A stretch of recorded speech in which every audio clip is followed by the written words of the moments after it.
Boa noite a todos. Que a paz de Jesus esteja sempre conosco.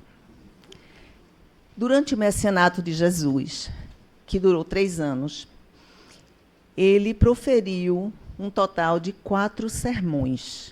O primeiro sermão foi o Sermão da Montanha, chamado também o Sermão da Bem-aventurança, Sermão do Monte, Sermão da Planície. O segundo foi o Sermão Profético, que era um sermão onde ele fazia a premonição da destruição de Jerusalém e do templo. E também ele advertia, ele fazia as chamadas para que os discípulos e aqueles que fossem seus seguidores, né, dizendo que eles seriam também perturbados, não é, perseguidos por outras pessoas em nome de Cristo. O outro sermão que ele proferiu foi o sermão que eles chamam dos 7 ais, que é o sermão que ele fez se referindo aos escribas e aos fariseus, onde ele dizia: ai de vós, escribas e fariseus, ai de vós, hipócritas, né? Que ele denuncia a hipocrisia daquela época naquilo que eles falavam e não faziam, né? Tinham as mãos e não usavam. E o outro, que é o sermão que se chama o Sermão do Cenáculo, que é o sermão que foi proferido quando Jesus chamou os discípulos para aquela ceia antes da Páscoa.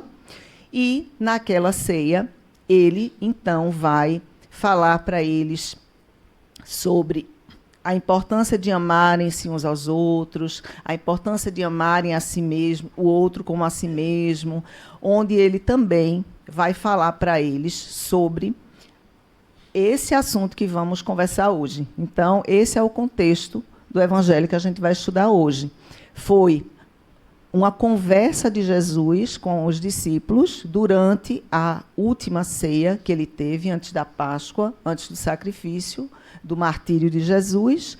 E, nesse sermão, antes de acontecer essas palavras que a gente vai ouvir hoje do estudo do evangelho, ele tinha lavado os pés dos discípulos, feito aquele ritual dos lava-pés, né, que a Igreja Católica faz no ritual, justamente para demonstrar a importância da humildade quando a gente está numa posição de mestre, de senhor, né, de poder. Que bom seria se nós pudéssemos entender um pouco isso, não é? Porque quanto mais poder, quanto mais sabedoria, né? Quanto mais a gente é colocado nesse lugar de pregador, de mestre, mais responsabilidade nós deveríamos ter e mais servidores deveríamos ser. Então, foi muito,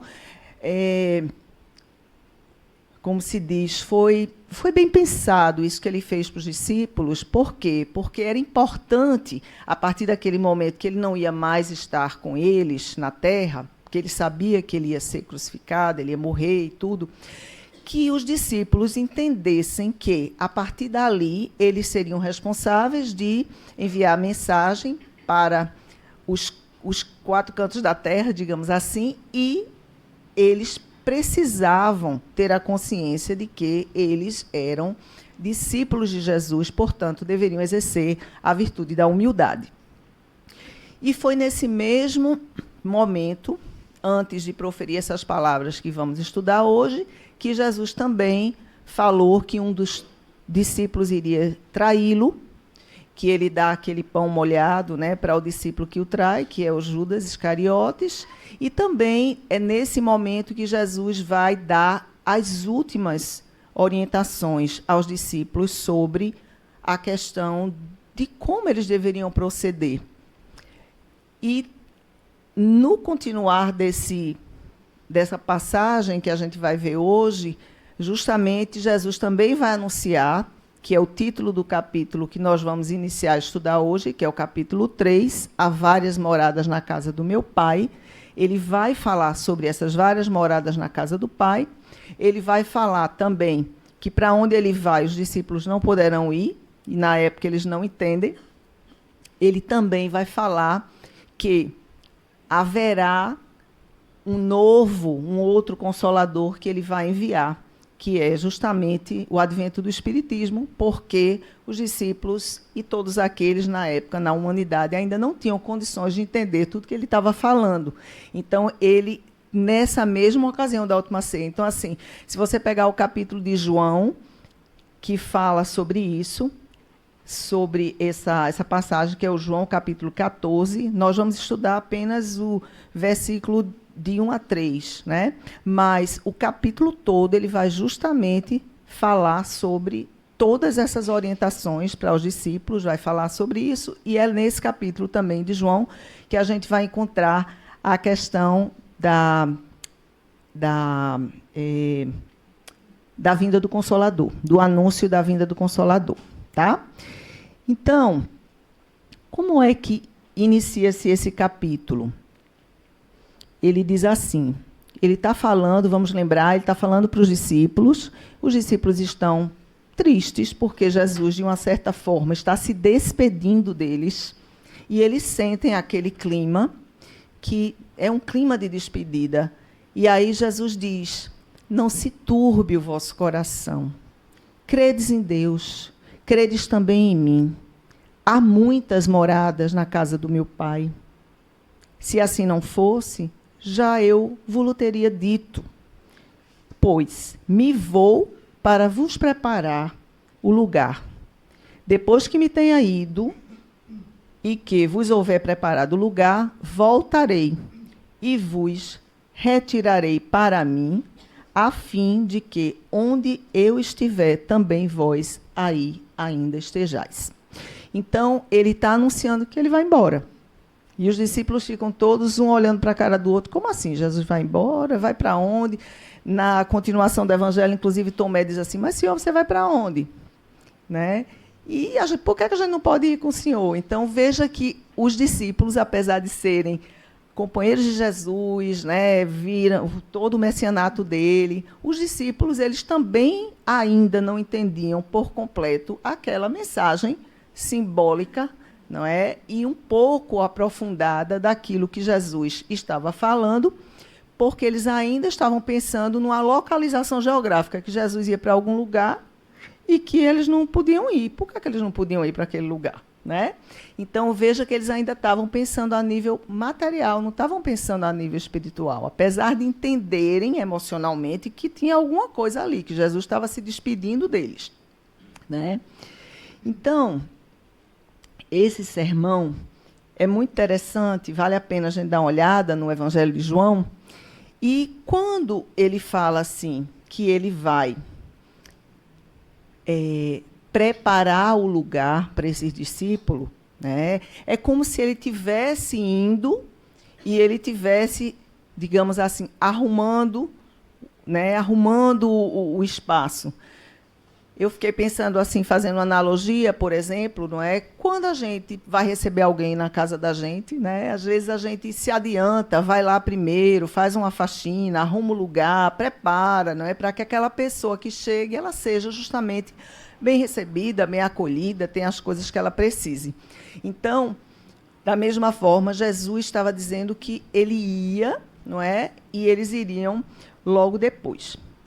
Mas, quando ele fala sobre as moradas na casa do Pai, a gente pode entender, e o Kardec analisa isso, né, no Evangelho segundo o Espiritismo, sobre dois significados. Um sendo justamente os diferentes mundos nessa galáxia, nesses várias e várias galáxias no universo que existem. Então, seriam, digamos assim, colocando numa outra linguagem, as diversas colônias espirituais, os diversos mundos espalhados no universo inteiro, e também se referindo às diversas dimensões que a gente vai ter, que os espíritos têm dentro desses mundos. Tá? Para a gente entender um pouquinho melhor isso, vamos pensar o seguinte, que cada um de nós está no estágio evolutivo.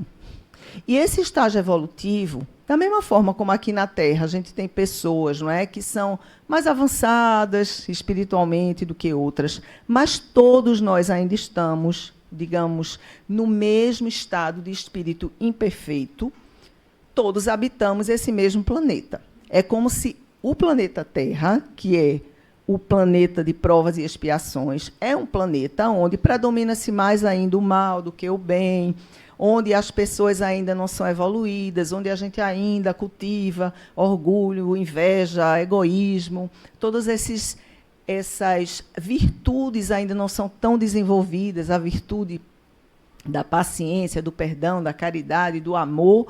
E aí nós estamos aqui. Mas mesmo estando no mesmo lugar, nós conhecemos pessoas que são mais espiritualizadas, né? Outras menos, outras ainda realmente muito resistentes ao bem, outras que ainda fazem muito mal, não é assim?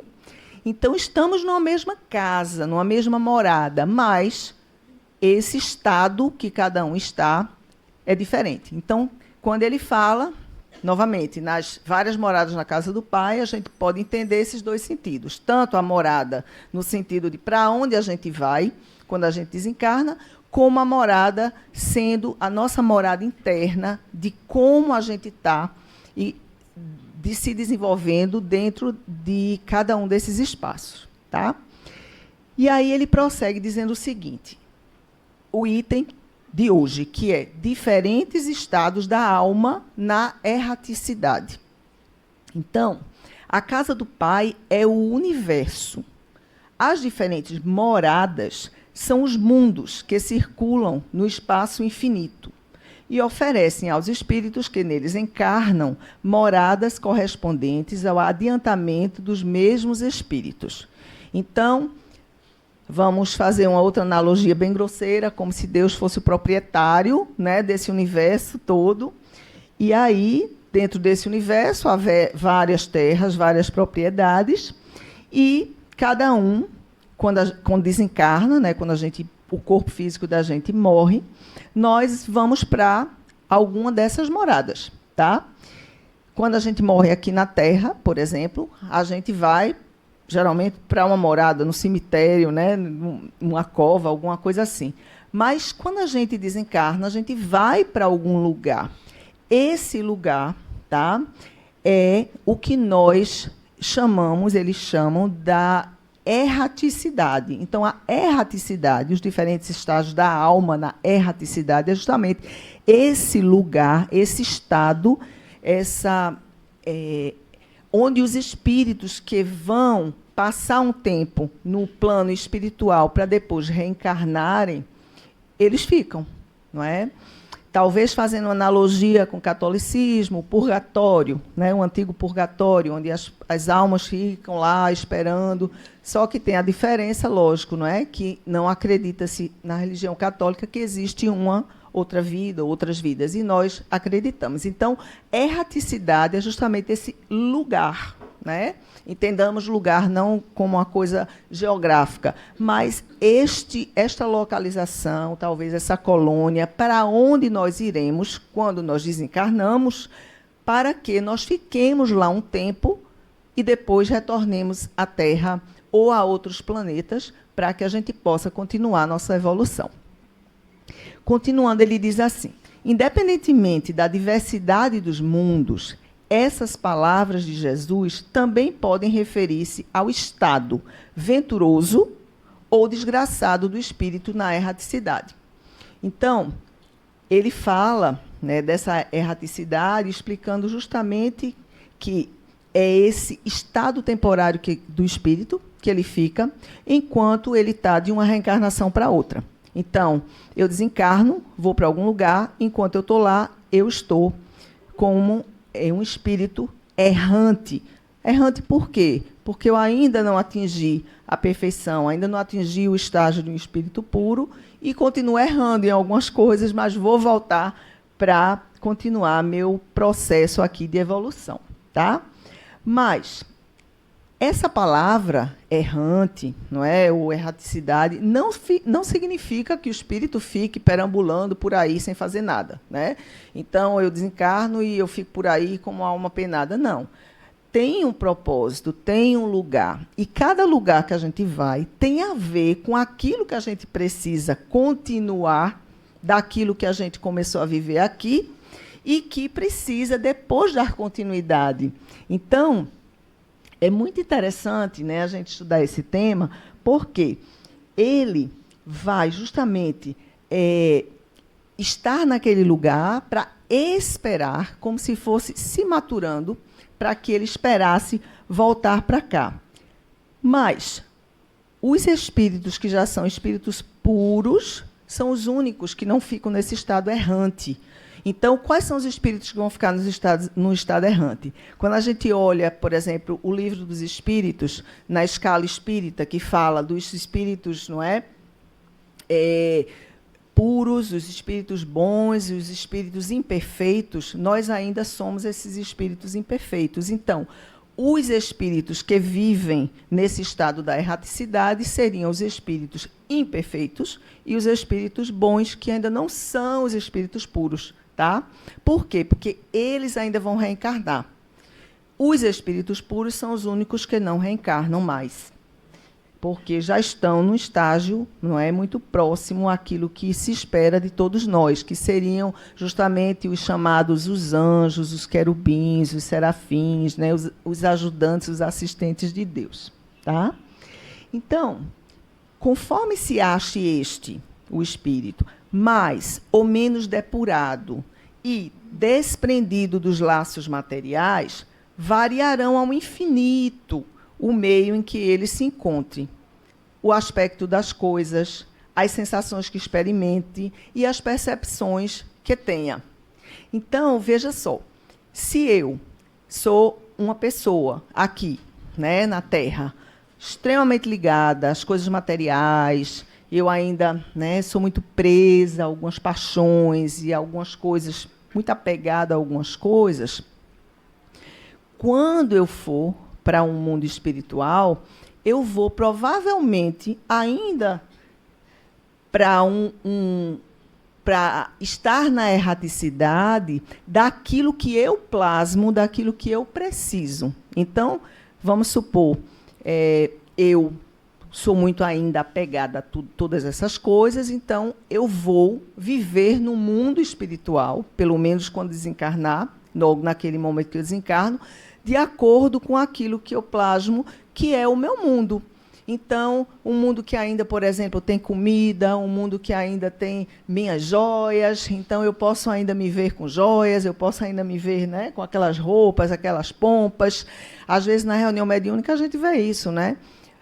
Chegar um espírito que diz assim, mas eu estou aqui todo vestido aqui com pompa, como é que vocês me recebem desse jeito? Cadê meus súditos? Cadê? Porque ele ainda se vê, não é dessa forma. E aí, gente, é interessante, por quê? Porque quanto mais a gente vai se desmaterializando, né, se desapegando desses bens, e a gente vai entendendo o que é desencarnar, a gente vai entendendo o que vai acontecendo com a gente, com o espírito da gente, a gente vai estudando, como vocês estão hoje, a gente está, através dessas palestras, através dos grupos de estudos, a gente vai tendo uma ideia melhor do que são esses planos e a gente vai se preparando. Então, enquanto alguns desses espíritos não podem se afastar da esfera onde viveram, porque tem os espíritos que ainda ficam muito apegados e ficam por aqui, não vão para esses mundos, porque ainda estão apegados. A gente vê também nas reuniões mediúnicas, às vezes, não é, como alguns espíritos aparecem preocupados que alguém está morando na casa deles. Como assim? Aquela casa é a casa deles. E por que aquele povo está fazendo ali? Por que eu converso com eles, mando todo mundo embora, eles não vão? Porque eles ainda acham que estão aqui, eles ainda acham que estão encarnados, não é? Então, enquanto alguns não podem se afastar dessa esfera em que eles viveram, outros já se elevam, percorrem o espaço, percorrem os mundos. Enquanto alguns espíritos culpados ainda erram nas trevas, os bem-aventurados gozam de resplandecente claridade e do espetáculo sublime do infinito. Finalmente, enquanto o mal, atormentado de remorsos e pesares, muitas vezes insulado, sem consolação, separado de todos aqueles que foram seus amores, as pessoas que foram objetos de suas afeições, por enquanto, ainda vivendo, né, os sofrimentos morais, o justo, em convívio com aqueles a quem ama, frui as delícias de uma felicidade indelizível. Também nisso, portanto, há muitas moradas, embora não circunscritas e nem localizadas. Então, veja, eu posso, não é, estar num planeta de provas e expiações, como é o caso da Terra, e ainda ser uma pessoa feliz, né? Mesmo vivendo com todas as minhas dificuldades, se eu desenvolvo o meu lado espiritual, se eu começo a entender a minha realidade, que aqui é passageira, que eu vou retornar para um mundo que é a minha pátria inicial e a minha pátria verdadeira, se eu estou consciente de tudo isso e eu vivo seguindo, não é, os preceitos que a gente estuda, do Evangelho, as leis divinas, eu posso ser relativamente feliz aqui. Posso estar num mundo em que o estado do mundo não é muito legal, é mais violento, tem muitas coisas, mas eu estou bem dentro de mim. Enquanto que outros, não é, podem também, por estarem nesse estado emocional, psicológico, mental, perturbados, viverem em lugares lindos. A gente vê algumas pessoas, né, que estão numa paisagem belíssima, estão assim numa viagem maravilhosa e não estão muito legal dentro. Enquanto que outros, não é, estão com aquele estado de espírito assim muito feliz, muito elevado, mesmo não tendo aquela pompa e tudo aquilo que precisa. Então, gente, quando a gente fala da erraticidade, que é o estudo da gente hoje, a gente não está falando de inferioridade dos espíritos, não é? A gente está falando de um lugar, um espaço onde a gente vai ficar temporariamente até a gente retornar. E aí, há espíritos de todas as classes, em todos esses lugares. Os espíritos de primeira ordem, os puros espíritos, os outros, como eu já falei, não é? Então, os espíritos errantes, eles podem ser felizes ou infelizes. Do mesmo jeito que a gente está aqui, a gente pode ser feliz ou a gente pode ser infeliz, de acordo com seu grau de depuração. E é nesse estado de erraticidade também que, despojado da matéria, eles também vão se preparar, não é, para reencarnar. É aquele lugar também onde, de acordo com o planejamento reencarnatório, com aquilo que ainda não foi conquistado, aquilo que não foi aprendido, eles também ficam lá se preparando para isso. E também é um lugar onde esses espíritos reveem suas existências anteriores, veem o que é que fizeram de bom, que não fizeram. Porque quando a gente desencarna e a gente chega na pátria espiritual, os nossos sentidos, né, que são limitados pela matéria, eles se expandem. Então, por eles se expandirem, a gente tem maior clareza de tudo que a gente fez, de uma forma muito mais profunda do que agora. Porque agora, quando a gente reencarna, sabemos que temos o esquecimento do passado. Nós não lembramos quem nós fomos, não é? Lá atrás, numa outra existência. Mas, quando a gente chega na pátria espiritual, tudo fica claro. A gente lembra, é como se passasse um filme e ficasse claro tudo aquilo que a gente fez ou deixou de fazer. Então, o espírito fica muito consciente de tudo que ele fez. E aí, por ele estar nesse estado, ele vai justamente lá aprimorando aquilo que ele precisa. E a gente pode pensar assim, poxa, mas por que então a gente não fica lá, aprende tudinho e volta já bonzinho para cá, né?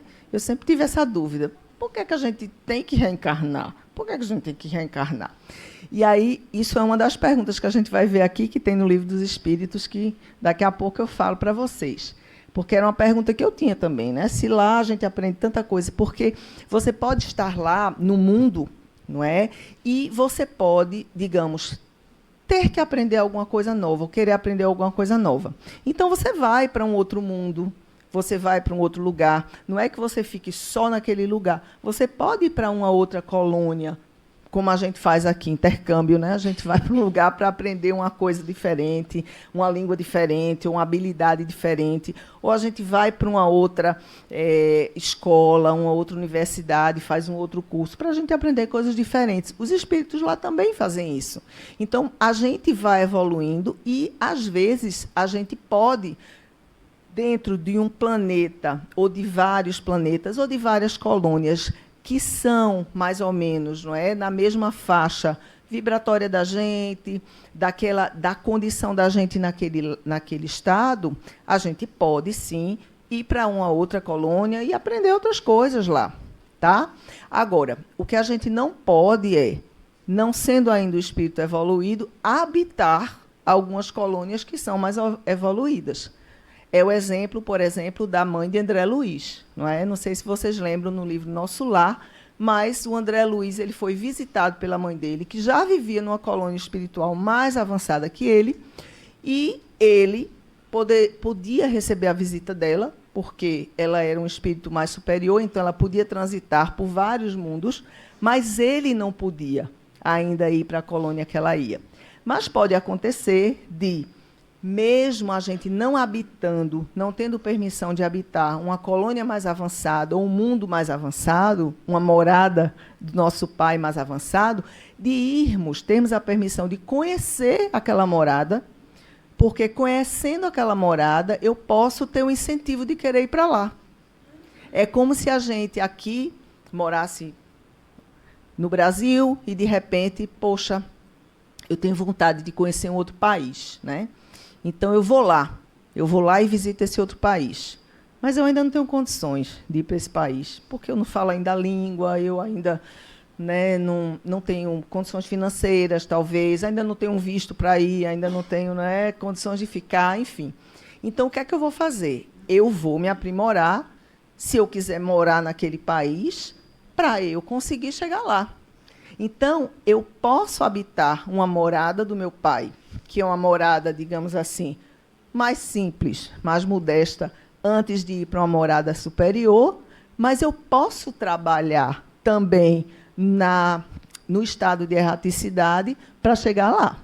Então, algumas vezes, alguns espíritos têm permissões de irem para essas moradas mais avançadas, justamente para ter o incentivo de querer ir para lá, de querer melhorar. Ora, se eu estou aqui, eu acho que está bom, mas eu conheço um lugar que eu acho que é melhor do que esse, e eu vou querer ir, o que é que eu vou fazer? Eu vou trabalhar, fazer mais esforço para chegar lá. Então, é essa a ideia. Tá?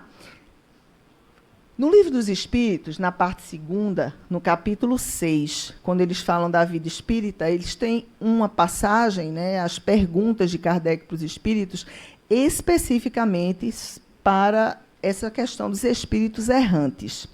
Então, a questão 223 diz assim, Kardec pergunta, né, aos espíritos, a alma reencarna logo depois de se haver separado do corpo?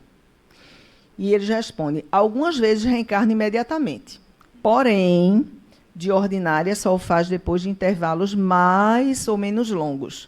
Nos mundos superiores, a reencarnação é quase que imediata. Então, o que é que ele está dizendo? É que não é tão rápido assim, né? A gente não reencarna tão rápido, dependendo da necessidade e da depuração da gente. Pode ser que a gente venha mais rápido, pode ser que a gente demore um pouco mais. E aí ele pergunta, o que é a alma no intervalo das encarnações? E os espíritos respondem, espírito errante, que aspira a novo destino, fica esperando. Quanto podem durar esses intervalos? Então, ele queria saber quanto tempo a gente vai ficar lá, né, esperando. E ele responde o seguinte, desde algumas horas até milhares de séculos. Propriamente falando, não há limite máximo estabelecido para o estado de erraticidade, que pode prolongar-se muitíssimo, mas que nunca é perpétuo. Cedo ou tarde, a gente vai ter que ter uma existência apropriada para purificar as máculas dessas existências precedentes. E ele pergunta também, essa duração depende da vontade do espírito ou lhe pode ser imposta como expiação? E eles dizem, é uma consequência do livre-arbítrio. Quer dizer, eu posso demorar mais, né? Ou eu posso demorar menos, dependendo daquilo que eu faço, como eu uso as minhas mãos, né? E aí, os espíritos sabem perfeitamente o que fazem, mas também, para alguns, constituem uma punição que Deus lhes inflige. Outros pedem que fiquem um pouco mais para continuarem estudos que só na condição de espírito livre eles podem fazer. Outra pergunta. A erraticidade é por si só um sinal de inferioridade dos espíritos? Eles respondem, não, porquanto há espíritos errantes de todos os graus. A encarnação é um estado transitório. Já o dissemos. Em seu estado normal, o espírito está liberto da matéria. Então, estar na erraticidade não significa que nós temos inferioridade. A gente está lá porque a gente ainda precisa depurar algumas coisas antes de voltar para cá. Poder-se-á dizer que são errantes todos os espíritos que não estão encarnados? Né? Então, ele está perguntando se todo mundo que não é encarnado são espíritos considerados espíritos errantes. Aí eles vão dizer justamente que sim, né? Para aqueles que ainda precisam reencarnar. Aí a gente volta para aquela história. Se for um espírito já superior, um espírito puro, não precisa mais reencarnar, ele não é considerado, então, um espírito errante. De que modo se instruem os espíritos errantes? Certo, não fazem do mesmo modo que nós outros. Então, ele quer saber como é que a gente, né, estuda lá em cima, o que é que a gente faz e tudo mais. Estudam seu passado e procuram meios de elevar-se. Veem, observam o que ocorre nos lugares aonde vão. Ouvem os discursos dos homens esclarecidos e os conselhos dos espíritos mais elevados. E tudo isso lhes incuta ideias que antes não tinham. Então, ninguém fica lá parado, né, sentado numa nuvem tocando harpa e vendo anjinho. Não é assim que a banda toca, né? A gente está lá para evoluir. Do mesmo jeito, gente, que a gente está aqui também, não é? O Exórdio falou das mãos que trabalham. Então, assim, o que é que a gente está fazendo aqui para a gente evoluir? Essa é a grande questão. Porque, dependendo do que a gente faz aqui, a gente vai ter o mundo, a morada do Pai, correspondente a isso, né? Da erraticidade, o espírito progride. Aí eles dizem, pode melhorar-se muito, tais sejam a vontade e o desejo que tenham de consegui-lo. Todavia, na existência corporal é que põe em prática as novas ideias que adquiriu. Então, lembram que eu coloquei antes aquela pergunta do tipo, por que a gente tem que reencarnar? Afinal de contas, a gente não podia ficar lá, e, né, estudar, ir para várias universidades, fazer vários cursos, fazer várias coisas, ler, a gente é espírito livre lá em cima, tal. Por que a gente tem que reencarnar? Aí ele responde nessa questão. Porque lá a gente aprende, aqui a gente pratica. Né? Achei muito legal isso. Pronto, respondeu minha questão, que eu tinha assim por vários anos. Né? Então, veja, é como se lá a gente estivesse adquirindo a teoria, mas é aqui que a gente tem a prática. Né? Então, são felizes ou desgraçados os espíritos errantes? Aí ele diz, mais ou menos, né, conforme seus méritos. Alguns são felizes, outros não, tal. Podem os espíritos errantes ir a todos os mundos? Então, eles dizem, depende. Pelo simples fato de haver deixado o corpo, o espírito não se acha completamente desprendido da matéria e continua a pertencer ao mundo onde acabou de viver, ou a outro do mesmo grau. Então, veja, aquilo que eu falei, estamos aqui num determinado grau, né? A gente vai, então, para um mundo que é correspondente àquele nosso grau, a menos que durante a vida se tenha elevado. O que, aliás, constitui o objetivo para que deve entender seus esforços. Pode, no entanto, ir a alguns mundos superiores, mas na qualidade de estrangeiro. Foi aquele exemplo que eu dei, né? Que a gente está aqui, a gente quer estudar fora, a gente pode ir lá, mas a gente não pode ainda habitar. A gente tem que fazer por onde ser cidadão daquele mundo, né? A bem dizer, consegue apenas entrevê-los. Eu não sei se vocês lembram, mas na obra de André Luiz, para ele conseguir, não é? Ele chegou lá, ele desencarnou como médico, né? E ele chegou lá, olha, eu sou médico, eu quero ajudar aqui na Câmara de Retificação, eu quero, né, trabalhar, eu sou médico, tal. Chegou lá, desequilibrou completamente. A primeira pessoa que estava lá, né, que chegou lá debilitada, André Luiz, com a medicina dele do material, né, ele deixou a pessoa totalmente perturbada. E aí, o que é que acontece, né? André Luiz, ele teve que aprender, não é, a ser humilde primeiro. Aí vem o exemplo de Jesus lavando os pés dos discípulos, né? Ele teve que aprender que não era bem assim, que a medicina que ele sabia aqui não era a medicina de lá, né? E ele ali era um estrangeiro, ele estava num lugar que ele não sabia, ele não entendia daquilo ali, né? Então ele precisava ainda evoluir, não é, e crescer para que ele pudesse então desenvolver a medicina mais dentro daquilo. Então, veja, André Luiz, ele não entrou lá porque ele era médico e ele chegou lá, né, com diploma.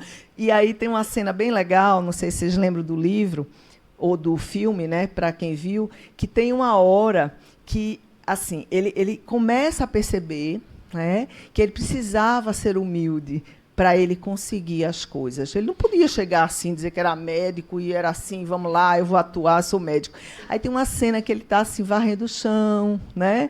Tem outra cena que ele está assim, só ajudando a pessoa. E os mentores espirituais, os espíritos mais elevados, né? É linda essa cena, chegam para ele com um broche ou alguma coisa e diz, pronto, André, agora você é cidadão do nosso lar. Lembram dessa passagem? Por quê? Porque ele conquistou o lugar de cidadão. Porque, veja, a mesma coisa, ele ali era um estrangeiro, como nós somos estrangeiros às vezes, né, em outros países. Mas pelo mérito dele, pelas coisas que ele fez, pelas coisas que ele conquistou, que ele foi, sendo humilde, trabalhando, né, limpando as feridas, fazendo as coisas que ele não fazia quando ele era médico aqui encarnado, porque ele era bem boçalzinho, né? Ele vai e ele conquista o título de cidadão. Então, veja, gente, quanto mais a gente fizer a nossa parte, mais a gente vai para uma morada melhor. É como se a gente começasse, né, num casebrezinho aqui e, de repente, não, mas eu quero ser melhor, eu vou estudar, eu vou me esforçar, eu vou conseguir um emprego melhor, eu vou, né, lutar. Aí eu compro uma casinha de alvenaria, daqui a pouco eu compro, né, fazendo uma analogia grosseira assim, com a terra. Então, eu posso aperfeiçoar, mas eu tenho que ter meu esforço e minha vontade. Tanto é que, no nosso lar, para conseguir uma casa, não sei se vocês lembram, como é que a gente consegue lá? Não é com dinheiro, é com bônus horas, né? A gente tem que trabalhar. Aí, André, como é que a gente compra uma propriedade aqui no nosso lar, né? Certo que, sei lá, que ia ser assim com dinheiro, alguma coisa, não tem nada a ver com dinheiro, é servindo, não é?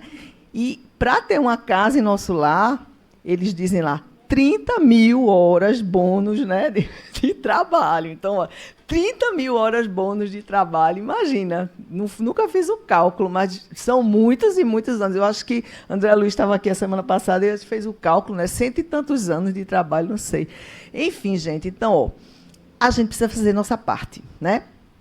E aí, quando a gente estava pesquisando sobre essa história dos espíritos errantes, eu pensei em sugerir, né, que vocês dessem uma olhadinha nesse livro, O Céu e o Inferno, que é do Pentateuco kardeciano, que, na segunda parte, justamente vai falar dos espíritos, não é? Os espíritos felizes, os espíritos sofredores, os espíritos criminosos, os espíritos suicidas, são exemplos. E aí a gente pode ter uma ideia de como eles chegaram lá e como eles vivem, né, dentro desse estado da erraticidade. Por exemplo, o senhor Sanson, que é um exemplo de espírito feliz, ele era um antigo membro lá da sociedade de Paris, né, de Kardec, e ele chegou lá, né, no mundo espiritual, e ele levou um tempinho para recobrar a consciência dele, mas ele não demorou muito. E aí ele descreve, né, que ele não sentia mais as antigas dores dele. Ele fala que, às vezes, fica vários dias sem recobrar a lucidez, porque ainda chega naquele estado meio de torpor, não é? Quanto tempo você recuperou essa lucidez? Eles perguntam ao espírito. Ele diz, 8 horas. E eles comentam, né, no livro O Céu e o Inferno, que até pouco tempo, 8 horas, para a gente recobrar essa lucidez, né? Tendo desencarnado, depois de 8 horas, já saber que está lá no outro plano e tudo mais, é bem admirável, não é? E aí, eles vão, né, perguntando a ele, e ele vai respondendo. Outro exemplo seria dos espíritos medianos. Eu peguei aqui o exemplo, por exemplo, do Marquês de Saint-Paul. Ele deseja saber. Aí ele morreu, né, em 1860. A irmã dele pediu para evocá-lo e perguntou assim se ele era feliz. Pergunta a ele se ele é feliz, né? Aí o médium perguntou e ele disse que eu sou errante. E esse espírito, esse estado, nunca traz nem a felicidade nem o castigo absoluto. Então, ele ainda não era assim tão feliz, não é? E aí ele diz assim, o que disseste do vosso estado errante e da duração da vossa perturbação levaria a crer que não sois muito feliz. No entanto, vossas qualidades deveriam fazer supor o contrário. Há, aliás, espíritos errantes que são felizes, como há os infelizes. Aí ele diz que ele está nesse estado transitório. Ele nem se acha totalmente feliz, nem se acha muito infeliz. Aí, continuando, um exemplo de espíritos sofredores. Os sofredores, eu peguei um exemplo do François Riquier, que era um homem muito comum, mas ele era um homem assim muito rico e muito avarento. Ele era um solteirão, ele foi morto em 1867 e deixou uma fortuna assim bem considerável. E ele também foi casado com uma senhora que, assim que ele morreu, ela esqueceu ele completamente. Então, a filha dessa senhora, que era médium, vai e evoca esse espírito e pergunta, que quereis de nós? Aí ele disse, meu dinheiro, que eles me tiraram. Então, veja, ele estava lá na erraticidade, mas ele queria ainda o dinheiro dele. Estava lá porque roubaram meu dinheiro, dilapidaram meus bens como se não fossem meus, façam justiça, peçam para eles devolverem, né, meu dinheiro. Então, ele ainda estava com isso lá no estado de erraticidade dele. Aí, eles dizem, né, o médium diz assim, mas morrestes, meu bom homem, não precisais mais de dinheiro. Pedi a Deus para terdes uma nova existência pobre, para expiar a avareza desta. E, não, eu não poderia viver pobre. Eu preciso do meu dinheiro, né? É preciso meu dinheiro para me fazer viver. Aliás, eu não preciso de uma outra vida, visto que agora eu vivo. Então, ele se via vivo, porque, de fato, o espírito não morre, mas ele estava aperreado porque roubaram ele e ele queria, de todo jeito, adquirir essa fortuna dele e não tinha jeito. Aí, um exemplo de um espírito suicida, um ateu, senhor J.B. Ele era um homem instruído, mas ele tinha muitas ideias materialistas, não acreditava em Deus, nem que tinha uma alma. Aí ele foi evocado e aí perguntaram a ele, né? Ele é um espírito suicida, perguntaram como é que ele estava. Ele disse, eu estou sofrendo, estou condenado. E aí perguntaram a ele, né, se ele estava feliz, se onde ele estava, o destino dele era agradável ou penoso. Ele disse, muito penoso. Tende a bondade de descrever vossa situação, o melhor que conseguirdes. Aí ele diz, sofro. Vê, que interessante. Esse é um suicida que era ateu. Aí ele diz assim, sofro por ser obrigado a crer em tudo que eu negava. Minha alma está como um braseiro, é atormentada horrivelmente. Então ele chegou lá, não acreditava em nada, né? Viu que era diferente e agora ele é obrigado a acreditar. Então ele estava sofrendo porque ele era obrigado a acreditar naquilo que ele negou a vida dele toda. Outro exemplo de criminosos arrependidos, senhor Verger. Esse senhor Verger foi o seguinte, 1857, o Monsenhor Cibois, um arcebispo de Paris, quando ele saiu da igreja, esse senhor Weber, né, ele golpeou e matou esse monsenhor. E esse culpado, né, o Weber foi condenado à morte e executado em janeiro daquele ano. Então, quando evocaram ele e perguntaram como é que ele estava, ele disse: eu ainda estou retido no meu corpo. Ele ainda sentia que ele estava lá, né? Vossa alma não está inteiramente desprendida do vosso corpo? Não. Tenho medo, não sei. Aguardai que eu me reconheça. Não morri, não é? Ele não sabia nem que ele tinha morrido. E a gente, às vezes, vê isso na reunião mediúnica, né? A gente está lá, o médium incorpora, né, o espírito, e a gente conversa com ele e a pessoa não tem nem consciência que morreu, né? Sois punido pelo crime que cometestes? Sim. Lamento o que fiz e sofro por isso. De que mais? De que maneira sois punido? Aí ele diz: sou punido, pois reconheço minha falta. Então, é a consciência dele, a consciência da culpa, da fé em Deus, né, que ele não tinha. Então, assim, a punição, veja, não vem de Deus, vem dele, tá? E a gente está chegando no final, gente.